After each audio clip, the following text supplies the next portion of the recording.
انسان کی طبی تقاضوں میں سے ایک تقاضا یہ ہے کہ اگر کوئی اسے دیکھ رہا ہو، اگر کوئی اس پر نگرانی کر رہا ہو تو بندہ بہت ساری خطاؤں سے اپنے آپ کو بچانے کی کوشش کرتا ہے۔ اس کا یہ خیال ہوتا ہے کہ مجھے کوئی دیکھ رہا ہے، میری کوئی نگرانی کر رہا ہے۔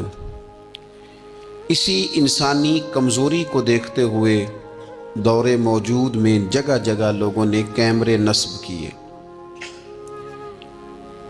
لوگوں کی اسی کمزوری کی وجہ سے، چوری سے، ڈکیتی سے، قتل و غارت سے لوگوں کو بچانے کے لیے لوگوں نے ایک بڑا خرچہ کر کے پوری دنیا کے اندر ان کیمروں کا بندوبست کیا تاکہ لوگ انہیں دیکھیں تو محسوس کریں کہ ہماری نگرانی ہو رہی ہے، ہمیں کوئی غلط کام نہیں کرنا۔ میرے عزیزو، یہ جو کیمرہ ہے، لوگوں کا کہنا ہے کہ اس کی وجہ سے ہزارہا جرائم سے لوگ بچ گئے، ہزارہا جگہ پہ چوری سے، قتل و غارت سے، ڈاکہ زنی سے لوگ محفوظ ہوئے۔ لیکن میرا یہ کہنا ہے کہ کیمرے عارضی حل ہیں۔ پھر تو جرم کرنے والا اس جگہ کو ڈھونڈنا شروع کرتا ہے جہاں کیمرہ موجود نہ ہو۔ پھر وہ کسی وجہ سے نیک بھی ہوتا ہے تو وقتی اور جزوی طور پر ہوتا ہے کہ یہاں چونکہ کیمرہ لگا ہے، یہاں میں احتیاط کر لیتا ہوں، تھوڑا آگے بڑھتا ہوں، وہاں نہیں لگا تو وہاں میں کوئی معاذ اللہ جرم کر لیتا ہوں۔ یہ مستقل حل نہیں۔ کچھ لوگ یہ کہتے ہیں کہ مستقل حل قانون کی پابندی ہے، تو میں کہا کرتا ہوں کہ انسانوں کا بنائے ہوئے جو قوانین ہیں وہ قانون ہی مستقل نہیں، کیونکہ بنانے والے ناقص تھے تو ان قوانین میں بڑی کمزوریاں ہیں۔ پھر جو قانون نافذ کرنے والے لوگ ہیں، نفاذ قانون کرنے والے، ان میں بڑی کمزوریاں ہیں، قانون نافذ نہیں ہوتا۔ تو آخر کیا چیز ہے جس کو بنیاد بنایا جائے تو انسان کلیتاً گناہوں سے بچے، خطا سے بچے، ظلم سے بچے، کسی کے مال پر ہاتھ ڈالنے سے بچے، کسی کی عزت پر ہاتھ ڈالنے سے بچے، کسی کے بارے میں برا کہنے سے بچے؟ ہاں ایک چیز ہے جس کی وجہ سے انسان کسی کا مال، عزت تو کیا، کسی کے بارے میں برا سوچنے سے بھی بچتا ہے، اور وہ چیز کیا ہے؟ وہ ہے اپنے رب کریم کا خوف۔ اگر اسے نصیب ہو جائے نا کہ میرا مالک مجھے دیکھ رہا ہے، اور وہ دیکھ رہا ہے جو حی بھی ہے، جو قیوم بھی ہے، وہ دیکھ رہا ہے جسے نہ اونگ آتی ہے نہ نیند آتی ہے، وہ میرا مالک مجھے دیکھ رہا ہے، تو پھر انسان مکمل اجتناب کرتا ہے، خطاؤں سے بچ جاتا ہے۔ ہمارے صوفیاء فرماتے ہیں کہ کسی بندے کے دل میں نا، وہ کہتے ہیں نا لوگ کہ بریک ٹھیک کر لو تو پھر گاڑی روڈ پہ چڑھا لو، پھر خیر ہے، جہاں بھی موقع آئے گا اس کی بریک لگے گی۔ پھر لوگوں نے ایک اور آسانی کی ہے، میں نے دیکھا ہے، کچھ ایسی گاڑیاں آئی ہیں جن کی بریک نہیں لگانی پڑتی، انہوں نے ایسا اس میں سسٹم فٹ کر دیا ہے کہ گاڑی کے سامنے کوئی چیز آتی ہے تو اس کی بریک خود بخود لگ جاتی ہے۔ وہ کہتے ہیں بغیر بریک کے گاڑی روڈ پر چڑھانی نہیں، بریکیں ٹھیک کرو پھر چڑھا لو۔ صوفیاء فرماتے ہیں کہ تم اگر چاہتے ہو نا کہ انسان جرم نہ کرے، خطا نہ کرے، لوگوں کو تنگ نہ کرے، تو اسے سوسائٹی کے اندر بھیجنے سے پہلے اس کے دل میں اللہ کا خوف پیدا کر دو۔ اگر اس کے دل میں تم خدا کا خوف پیدا کر دو گے، پھر تم اسے جہاں بھی چھوڑ دو گے وہ کوئی نقصان نہیں کرے گا۔ لیکن اگر خوف خدا نہیں نہ ہوگا، اگر اللہ کا ڈر نہیں ہوگا، پھر وہ لوگ دیکھتے ہیں کہ لوگوں کو کیسے مطمئن کیا جائے، لوگوں کی آنکھوں میں دھول کیسے جھونکی جائے، وقتی طور پر ایسے پروگرام بنا لیے جائیں جن سے لوگ مطمئن ہو جائیں، تھوڑا سا لوگوں کو موٹیویٹ کر دیا، کوئی تھوڑا سا بتا دیا، کوئی تھوڑا ریلیف دے دیا، کچھ تھوڑی سی ایسی کہانی بنا دی جس سے ووٹر سپورٹر مطمئن ہو جائیں۔ لیکن فی نفس سے ہی بندہ نیک کب ہوتا ہے؟ میرا رب فرماتا ہے ان الذین یخشون ربہم بالغیب، وہ لوگ جو اپنے رب سے ڈرتے ہیں پر بن دیکھے ہی ڈرتے ہیں۔ ان الذین یخشون ربهم بالغیب لهم مغفرۃ واجر کبیر، قربان جائیں۔ فرمایا بے شک وہ لوگ جو اپنے رب سے بغیر دیکھے ڈرتے ہیں، اللہ تعالیٰ نے ان کے لیے بخشش بھی رکھی ہے اور بہت بڑا اجر تیار کیا ہوا ہے، بغیر دیکھے۔ یہ جب بندے کو چیز نصیب ہوتی ہے نا کہ وہ اللہ تعالیٰ سے ڈرتا ہے، پھر وہ بندہ دانا ہو جاتا ہے، پھر وہ بندہ معاملہ فہم ہو جاتا ہے، وہ بندہ سمجھدار ہو جاتا ہے۔ قرآن مجید نے کہا یا ایھا الذین آمنوا ان تتقوا اللہ یجعل لکم فرقان۔ میرا دل کرتا ہے کہ امت مسلمہ اس آیت کو یاد کر لے۔ رب فرماتا ہے اے ایمان والو، اگر تم اللہ سے ڈرو گے نا تو اللہ تعالیٰ تمہیں حق اور باطل میں تمیز کرنے کی قوت عطا فرما دے گا۔ تم اپنے دل میں رب کو جواب دینے کا تصور پیدا کرو، اللہ تمہارے فیصلے درست کرا دے گا۔ اور میرے نبی پاک صلی اللہ تعالی علیہ وسلم نے فرمایا یہ جو اللہ کا خوف ہے نا، یہ حکمت کی بنیاد ہے، یہ دانائی کی بنیاد۔ اللہ کا خوف ہے، یہ بنیاد ہے، اس کی وجہ سے لوگ دانا ہوتے ہیں۔ اگر وہ رب کریم سے ڈرنے لگے تو اللہ انہیں بصیرت کی روشنی دے گا۔ کیوں فیصلے درست تھے سارے سیدنا صدیق اکبر کے؟ اس لیے درست تھے کہ ان کے دلوں میں رب کا خوف موجود تھا۔ بڑی فضیلتیں انہیں حاصل تھیں، بڑی عظمتیں حاصل تھیں، لیکن کسی جگہ بھی کسی مقام پر بھی ان کے قدم لڑکھڑاتے کیوں نہیں تھے؟ بڑے انہوں نے بھی زندگی کے اندر تکلیفیں دیکھی، بڑے بوجھ دیکھے، بڑی دھوپ چھاؤں دیکھی، لیکن مضبوط کیوں رہے؟ حضرت سعد بن ربیع رضی اللہ تعالیٰ عنہ ایک جنگ میں شہید ہو گئے تھے، جنگ احد میں۔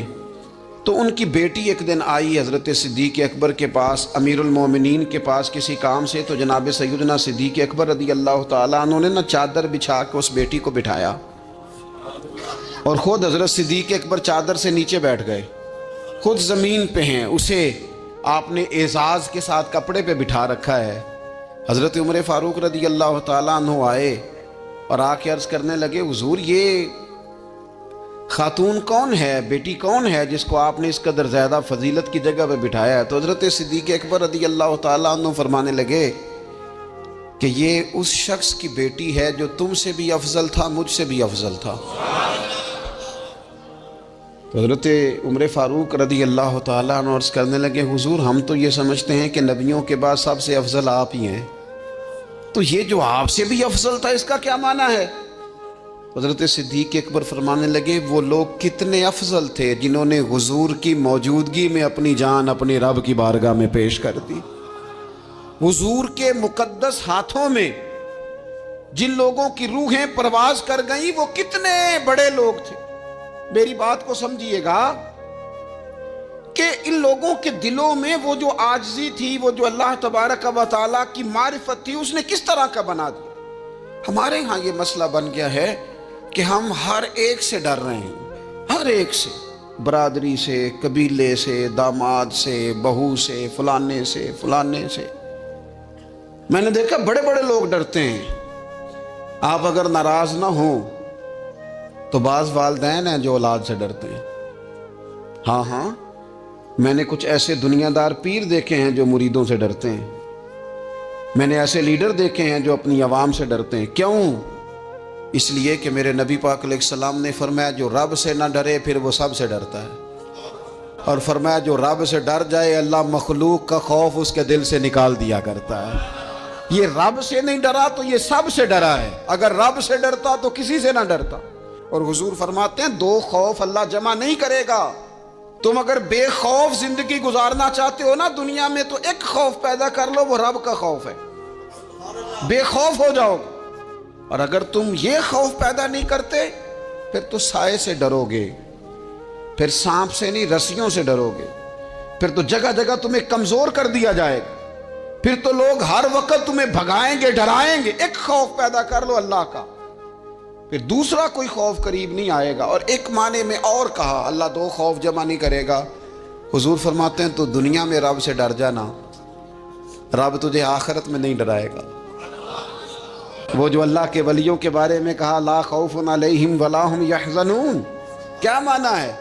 دنیا میں انہیں صرف اللہ کا خوف تھا، باقی کسی کا خوف نہیں تھا۔ حضور فرماتے ہیں تو دنیا میں رب سے ڈر جا، قیامت میں تجھے نہیں ڈرائے گا، اور اگر تو دنیا میں نہیں نہ ڈرے گا پھر تو قیامت میں ڈرایا جائے گا۔ اللہ تبارک و تعالیٰ کی خوف، یہ جو روزہ ہے نا، یہ اس معرفت کو بڑا پکا کرتا ہے۔ گھر میں کوئی بندہ موجود نہیں، باورچی خانے میں بہترین کھانا مرضی کا پڑا ہے، فریزر پھلوں سے بھرا ہوا ہے، ہر چیز موجود ہے، اور بھوک بھی پوری شدت کی ہے، پیاس بھی پوری لگی ہے، اور چل نہ تو کھا لینا، اور تیرے جائز پیسوں کا ہے، کھا لے۔ کیوں نہیں کھاتا؟ اس لیے نہیں کھاتا کہ میرا رب مجھے دیکھ رہا ہے۔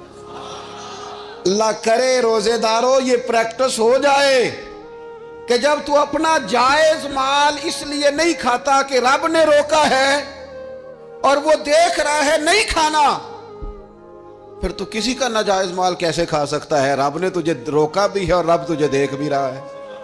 پھر تو غیر کا کیسے کھا سکتا ہے جب تو اپنا جائز نہیں کھاتا کہ اللہ دیکھ رہا ہے؟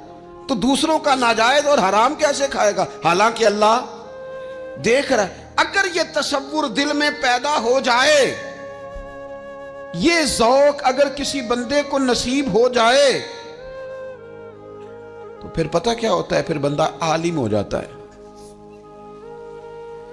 حضور علیہ الصلوۃ والسلام نے ارشاد فرمایا اگر تم اللہ تعالیٰ سے اس طرح ڈرو نا جس طرح ڈرنے کا حق ہے، تو تم ایسا علم جان لو گے کہ جہالت ہی ساری ختم ہو جائے گی۔ خوف خدا اگر پیدا ہو گیا تو اللہ تعالیٰ تمہیں علم بھی عطا کر دے گا، تمہیں معرفت کا نور ملے گا۔ یہ ہے وہ علم لدنی جو انسان کو پھر اللہ کی عطا سے مل جاتا ہے۔ فرمایا اگر اللہ سے ڈرو گے تو رب ایسا علم تمہیں دے گا کہ جہالت ختم ہو جائے گی۔ اور نبی اکرم صلی اللہ تعالی علیہ وسلم نے فرمایا اگر تم اپنے رب کو کما حقہ پہچان کر دعا مانگو گے نا تو تمہاری دعاؤں سے پہاڑ بھی ہل جایا کریں گے۔ لیکن یہ دو چیزیں پیدا کرو، ایک تو اللہ کا خوف تمہارے دل میں آئے اور دوسرا معرفت الہی کا شوق پیدا ہو۔ اگر طبیعت کے اندر یہ چیزیں پیدا ہو جائیں، خوف خدا نصیب ہو جائے اور صحیح معنوں میں نصیب ہو۔ آج کل بڑا لوگ کہتے ہیں اللہ سے ڈر، پر دوسروں کو جب مال خرید رہے ہوتے ہیں پھر کہتے ہیں اللہ کا خوف کر، اور جب بیچ رہے ہوتے ہیں تو جب کسی کو پیغام دین دے رہے ہوتے ہیں تو کہتے ہیں اللہ کا خوف کر، اور جب تیرے تک بات پہنچتی ہے تو پھر معاملہ ختم ہو گیا۔ میں ذمہ داری سے کہتا ہوں یہ جو کچھ ہمارے ہاں ہوتا ہے نا، عوام سے ڈر کے، عالمی میڈیا سے ڈر کے، قوم سے ڈر کے، اس سے آدھے کام بھی اگر رب سے ڈر کے کریں تو قوم کا بھی بھلا ہو جائے گا، لوگوں کا بھی نفع ہو جائے گا۔ اگر آدھا کام بھی ڈر کے کیا جائے، کچھ تھوڑا سا اپنے دل میں خشیت، اللہ کا خوف، جن لوگوں کا یہ تصور بن گیا تھا نا کہ رب کے سامنے کھڑے ہونا ہے، منہ دکھانا ہے مالک کو، جن کا یہ تصور بن گیا تھا بچ گئے تھے۔ ہم دنیا میں جینے کے لیے سارا کچھ کرتے ہیں، رب رسول کو منہ دکھانے کے لیے نہیں کرتے۔ جن کا یہ تصور بن جاتا ہے نا تو رب کہتا ہے وَلِمَنْ خَافَ مَقَامَ رَبِّهِ جَنَّتَانِ، فرمایا جو میرے سامنے کھڑے ہونے سے ڈرے گا میں اسے 2 جنتیں عطا کروں گا۔ وہ سمجھ جائے، اس کے لیے 2 جنتیں ہو جائیں گی۔ نبی پاک علیہ السلام نے فرمایا تیری آنکھ سے اگر اتنا آنسو نکل گیا نا اللہ کے خوف سے، جتنا مکھی اور مچھر کا پر ہوتا ہے، بڑا روتے ہیں لوگ، میں نے روتے دیکھے ہیں، دولت کے لیے، دنیا کے لیے، دوستوں کی بے وفائی پر، اپنے بچوں کی نافرمانی پر، پیسے نہیں ہیں تو رو پڑے، فلانے نے مجھے تنگ کیا تو رو پڑے۔ لوگوں کے لیے روتے ہیں، انسانوں کے لیے روتے ہیں، رب کے لیے رو کے دیکھ کتنا رونا ہے۔ حضور فرمانے لگے جتنا مکھی اور مچھر کا پر ہوتا ہے نا، اگر اتنے آنسو رب کے خوف سے تیری آنکھ سے نکل گئے تو حضور فرماتے ہیں جس طرح بھینس کے تھنوں سے نکلا ہوا دودھ دوبارہ تھنوں میں نہیں نہ جاتا، اگر کوئی اتنا بھی رو پڑا جتنا مکھی اور مچھر کا پر ہوتا ہے تو اس بندے کو اللہ دوزخ میں داخل نہیں کرے گا۔ شرط کیا ہے؟ اللہ کے خوف سے، رب کے خالصتاً اللہ کے خوف سے۔ اور تھا لوگوں کو اللہ کا خوف، رب کے سامنے کھڑا ہونا ہے تو ڈرتے تھے۔ حضرت عمر کا جب آخری وقت آیا تھا تو اپنے بیٹے سے کہا تھا مجھے اٹھا کے زمین پہ رکھ دو، میں اپنی پیشانی زمین پہ رکھ کے اپنے رب سے معافی مانگوں۔ حضرت عثمان غنی جیسے لوگ جب قبر کو دیکھ لیتے تھے تو پھر تڑپ کے ان کی ساری داڑھی آنسوؤں سے بھر جاتی۔ حضرت مولا علی شیر خدا رضی اللہ تعالیٰ عنہ نماز کی نیت باندھنے لگتے تو وجود کانپتا، راشہ طاری ہو جاتا۔ علی آپ تو شیر ہیں میدانوں کے، ہزاروں لاکھوں تلواروں کے بیچ کبھی نہیں لڑکھڑائے، لیکن یہاں رب کی بارگاہ میں آتے کانپ کیوں گئے؟ تو فرمانے لگے تمہیں پتہ نہیں کس کی بارگاہ میں حاضر ہونے لگا ہوں؟ سے ڈر آتا ہے، مالک کے حضور آ گیا، ڈر آتا، ڈرتے تھے۔ میرے نبی پاک علیہ السلام نے فرمایا اللہ کا خوف یہ دانائی ہے، یہ حکمت ہے۔ اور صحیح بخاری میں لفظ ہیں، نبی پاک صلی اللہ تعالیٰ علیہ وسلم نے فرمایا ایک شخص تھا، بخاری مسلم میں موجود ہے، ایک بندہ تھا، اسے نہ بڑا ڈر آتا تھا کہ رب جب سوال پوچھے گا تو میں نے کیا جواب دینے ہیں۔ اور ہمیں ہمارے نبی پاک علیہ السلام نے فرمایا بھی ہے، حضور نے فرمایا رب تم سے نہ 5 سوال پوچھے گا قیامت کے دن اپنے سامنے کھڑا کر کے۔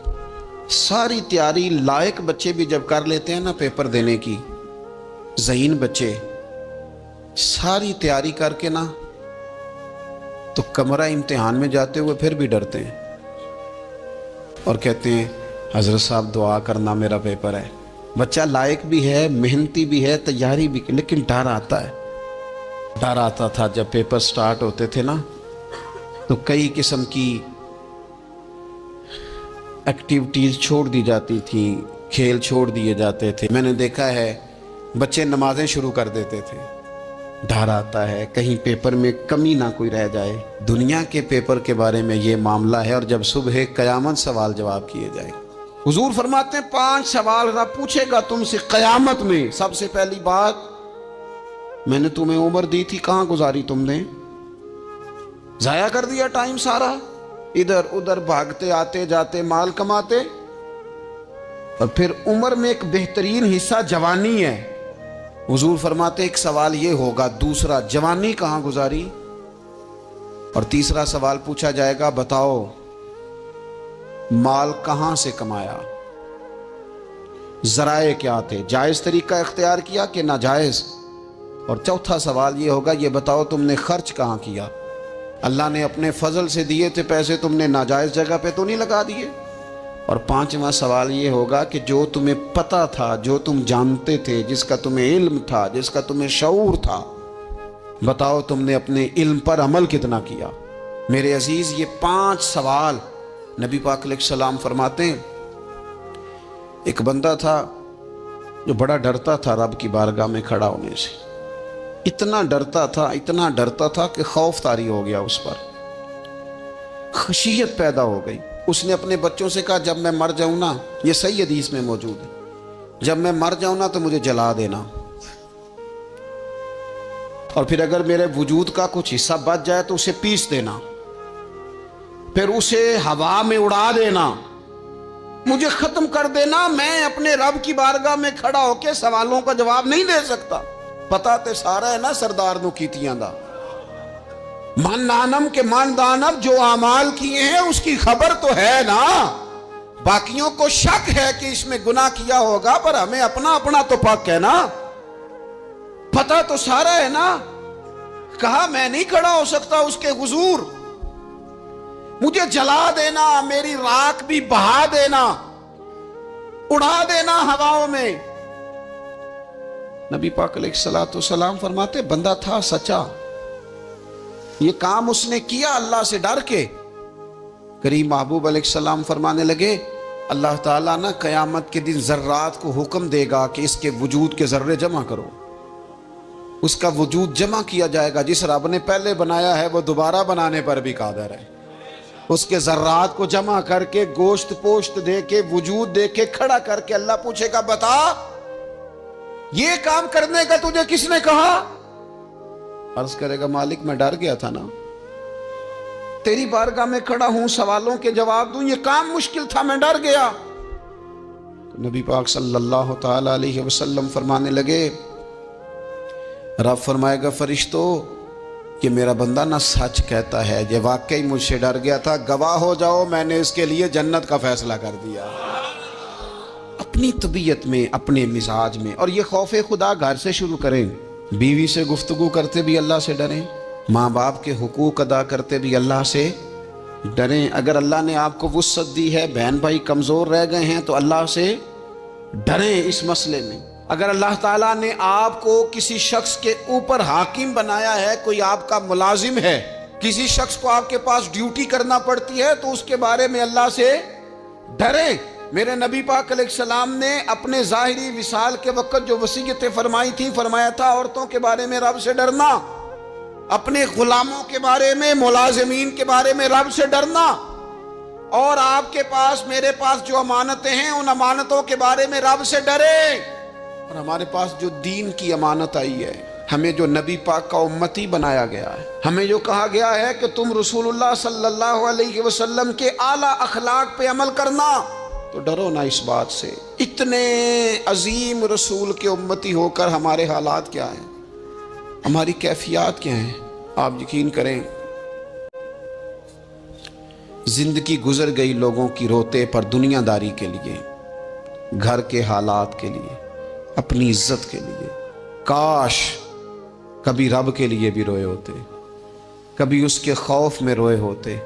نبی پاک علیہ السلام کے صحابہ پر نہ خوف طاری تھا اللہ کا، اور وہ خوف غلبہ کرتا تھا، باتوں میں نہیں، تقریروں میں نہیں، نشستن گفتن برخاستن نہیں، لوگوں کو دکھانے بتانے کے لیے نہیں، اپنے دنیاوی معاملات کو بہتر کرنے کے لیے نہیں، بلکہ رب کا خوف ان لوگوں پر طاری ہوتا تھا۔ اللہ کے محبوب علیہ السلام نے نا آیہ مقدسہ تلاوت کی، یا ایھا الذین آمنوا قوا انفسکم واہلیکم نارا وقودھا الناس والحجارہ، اے ایمان والو خود بھی دوزخ کی آگ سے بچو اور اپنے گھر والوں کو بھی بچاؤ، اور اس آگ سے بچو جس کا ایندھن آدمی اور پتھر ہیں۔ تو ایک نوجوان صحابی نے سنا تو وہ ڈر گئے، کانپ گئے، اتنا ڈرے کہ کانپ کر بے ہوش ہو گئے قرآن پاک سن کر۔ حضور علیہ السلام نے ان کے دل پر ہاتھ رکھا تو دل دھڑک رہا تھا۔ حضور فرمانے لگے، پڑھنا کلمہ لا الہ الا اللہ محمد الرسول اللہ صلی اللہ تعالی علیہ وسلم۔ صحابہ نے عرض کی، یا رسول اللہ صلی اللہ علیہ وسلم جی ہم سے سبقت لے گیا۔ حضور فرمانے لگے، یہ رب سے ڈرا ہے، رب نے اس کے لیے جنت کا فیصلہ فرما دیا۔ جب انسان کبھی رو پڑے نا اللہ، میں آپ سے عرض کروں، رونا بھی بڑا ضروری ہے۔ قرآن کہتا ہے فَلْيَضْحَكُوا قَلِيلًا وَلْيَبْكُوا كَثِيرًا، زیادہ رویا کرو، تھوڑا ہنسا کرو۔ زیادہ ہنسنے سے دل مردہ ہوتے ہیں، تھوڑا سا نا، کبھی تنہائی میں بیٹھ کے اپنے رب کو، کسی نے کہا تھا کہ الجھے ہوئے لوگوں سے گریزاں نہ ہوا کر، اور حالات کی قبروں کے یہ کتبے بھی پڑھا کر، ہر وقت کا ہنسنا تجھے برباد نہ کر دے۔ تنہائی کے لمحے ہوں تو کبھی رو بھی لیا کر، کبھی اکیلے میں نا رونا بھی چاہیے۔ یہ جو رونا ہوتا ہے نا، رونا دل دی میل گواوے، نالے وچھڑے یار ملاوے۔ کبھی نہ بندے کو رونا۔ حضرت سعدی شیرازی نہ سخی بڑے تھے، تو قرضہ اٹھا اٹھا کے بھی سخاوت کرتے تھے۔ ایک دن سارے لوگ آ کے بیٹھ گئے، بابا ہمارے پیسے دے۔ وہ سارے لوگ آ کے جمع ہو گئے، انہوں نے کہا بابا پیسے، وہ سارے پیسے مانگ رہے ہیں۔ تو حضرت سعدی شیرازی کہہ رہے ہیں، یار انہیں کھلایا کچھ نہیں، کبھی ان کو کچھ کھانے، مہمان آئے نا۔ ایک نوجوان چھوٹا سا لڑکا وہ کچھ بیچ رہا تھا، بیچتا بیچتا آ گیا حضرت سعدی کے پاس آ کے، اس نے کہا بندے زیادہ جمع ہوں تو لوگ وہاں سٹال نہیں لگا لیتے، چلو دکان۔ وہ آگے آ کے اس نے کہا کچھ لینا ہے؟ فرمانے لگے لینا ہے، یہ میرے جتنے مہمان بیٹھے ہیں ان کو کھلا دو۔ اس نے وہ سارا کھلا دیا۔ کہنے لگا پیسے؟ تو فرمانے لگے بیٹھ جا تو بھی، یہ بھی سارے پیسے لینے آئے ہیں، ان کو ملیں گے تجھے بھی ملیں گے۔ اس نوجوان نے رونا شروع کر دیا، کہنے لگا میں تو یتیم ہوں، میری تو بہنیں انتظار کر رہی ہیں کہ 4 پیسے لائے گا، میری اماں نے تو دوائی کھانی ہے۔ حضرت سعدی پریشان ہو گئے، بندوبست کرنے لگے۔ اس کے چند آنسو گرے تھے کہ آپ کا ایک عقیدت مند آیا، اس نے آ کے عرض کی حضور بڑے دنوں سے حاضر ہونا چاہتا تھا، یہ نذرانہ تو رکھ لے تھوڑا سا۔ وہ اتنے زیادہ پیسے تھے کہ حضرت سعدی شیرازی نے اس نوجوان کو بھی دی اور جتنے لوگ پیسے لینے آئے تھے سب کا قرضہ ادا کر دیا۔ ایک بندہ نا پیسے لینے آنے والوں میں کوئی درد دل والا تھا، اللہ کرے کوئی درد دل والا بھی ملے۔ وہ حضرت سلطان صاحب کہتے ہیں رب دا طالب کوئی نہ ملیا، اے تے جو ملیا طالب زردہ ہو۔ وہ درد دل والا بندہ تھا تو کہنے لگا بابا جی سمجھ نہیں آئی، ہم روز آتے تھے پیسے نہیں ملتے تھے، آج کیسے مل گئے؟ تو حضرت فرمانے لگے میل اس لیے گئے ہیں کہ تم میں رونے والا کوئی نہیں تھا نا، رونے والا ایک بھی ہو تو باقیوں کا بھی کام بن جائے۔ ایک ہو نا جس کی آنکھوں میں آنسو ہوں، کوئی یار کے لیے روئے، کوئی محبوب کے لیے روئے، کوئی حضور کے مدینے کے لیے روئے، کوئی بیت اللہ کی حاضری کے لیے روئے، کوئی اس لیے روئے کہ رب راضی ہو جائے، کوئی اس لیے روئے کہ وہ کرم نوازی کر دے، کوئی اس لیے روئے کہ وہ مجھ سے حساب نہ مانگ لے۔ اگر طبیعت میں یہ بات، نبی پاک صلی اللہ تعالیٰ علیہ وآلہ وسلم تقریر فرما رہے تھے، حضور گفتگو کر رہے تھے، محفل میں بیٹھے ہوئے صحابہ میں سے ایک بندہ رو پڑا۔ اللہ کے پیارے رسول صلی اللہ تعالیٰ علیہ وسلم نے اس ایک شخص کے رونے پر ارشاد فرمایا اگر آج تمہارے درمیان وہ تمام مومن موجود ہوتے جن کے گناہ پہاڑوں کے برابر ہیں تو اللہ تعالیٰ اس بندے کے رونے کی برکت سے سب کے گناہوں کو معاف فرما دیتا۔ حضور فرمانے لگے یہ رویا ہے نا تو فرشتوں نے رب کی بارگاہ میں دعا کی ہے مالک اس کی وجہ سے نا دوسروں کو بھی معافی عطا فرما دے، اس کی شفاعت قبول کر لے دوسروں کے حق۔ میرے دوستو اپنے دل کو خشیت والا کریں، دل نہ سخت ہو گئے ہمارے، کیسے نرم ہوں گے؟ قرآن پاک پڑھنے سے۔ دل کیسے نرم ہوں گے؟ اللہ کا ذکر کرنے سے۔ دل کیسے نرم ہوں گے؟ قبرستان جانے سے، اپنوں کی قبریں دیکھنے سے۔ دل کیسے نرم ہوں گے؟ کبھی ہسپتال کا چکر لگا کے آؤ، دیکھو طبیعت کیسے نرم ہوتی ہے۔ دل کیسے نرم ہوگا؟ کسی کے دکھ کو دکھ سمجھنے سے۔ دل کیسے نرم ہوگا؟ اللہ کی مخلوق سے محبت کرنے سے۔ دل کیسے نرم ہوگا؟ تنہائی میں رب کی بارگاہ میں رونے سے۔ دل کیسے نرم ہوگا؟ خالص اللہ کی رضا سے کسی کی خدمت کرنے سے۔ دل کیسے نرم ہوگا؟ یتیم کے سر پہ ہاتھ پھیرنے سے۔ دل کیسے نرم ہوگا؟ جب ہم اپنے مالک کی بارگاہ میں بیٹھ کے لمبی دعائیں مانگیں گے۔ دلوں کو نرم کرنے کی طرف لاؤ، اللہ کا خوف خشیت اپنی طبیعت میں پیدا کرو۔ اس سے پہلے کہ تندرست جسم بیمار ہونے لگیں۔ ڈاکٹر کہتے ہیں پتہ ہی نہیں چل رہا، رپورٹیں تو ٹھیک ہیں ساری، سمجھ نہیں آ رہی۔ ہمارے ہاتھوں سے کئی لوگ نکل گئے، کوئی پتہ نہیں چلا۔ دیر کے بعد خیال آیا کہ صبح بتایا تھا ڈاکٹر نے کہ تو لاہور چلا جا، یہ کبھی رات کو بتا دیتا نا۔ ہاتھوں سے نکل گئے بڑے لوگ، بڑی چیزیں نکل گئیں۔ ہماری تیاری ہے سب کی، وہاں جانے سے کسی کو مفر نہیں اور کسی کو مکر نہیں، جانا ہے۔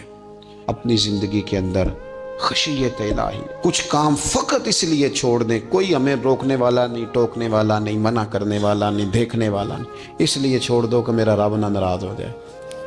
کسی کی ہمیں مجبوری نہیں، کسی کی ہمیں پابندی نہیں، کوئی کسی کی طاقت نہیں ہمیں کہہ سکے، لیکن کچھ کام فقط اس لیے شروع کر دو کہ میرا اللہ راضی ہو جائے، میرے محبوب پاک اس سے خوش ہو جائیں۔